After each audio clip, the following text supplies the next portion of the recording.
আরে বন্ধু বুঝছো, মানে আমার দুইটা দাড়ি আছে না, ওর দাড়ি নাই। আরে ভাই দাড়ি নাই তো কি হয়েছে ভাই? আরে তোর মতো তো চাকমা না, ওরা দেখতে তো চাকমা লাগে, এমনি মুখ একটা কি কইছিস বন্ধু? চাকমা।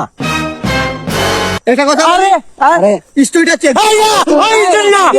না মাইন চাকমা তো স্টোরি দিয়ে দিছে বেটা। কি করলে রে? দেখ আরে আমার ভাই কি করছিলাম, মজার চলে একটা কথাই তো বলছিলাম, বন্ধু তোর দাড়ি উঠে নাই আর তুই সবার সামনে বইলা দিলি আমি চাকমা।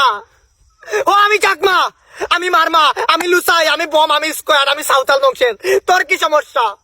বইলা দিলি ডাইরেক্ট। আরে বেটা তোর কত গোপনীয় জানি জানি, কোনদিন স্টোরি লাগাইছি কেউ বলছি? তুই যে রাতে হিজড়ার সাথে যায় টাকা তুলস, আজ পর্যন্ত কেউ বলছি আর কেউ বলবো না, কারণ আমরা বন্ধু ওই যে একটা গান আছে না, উপর উপর দেখতে ভালো তাহার ভিতর পুইরা কহেলা, আমি জানি গো বন্ধু আরো কথার কত জ্বালা।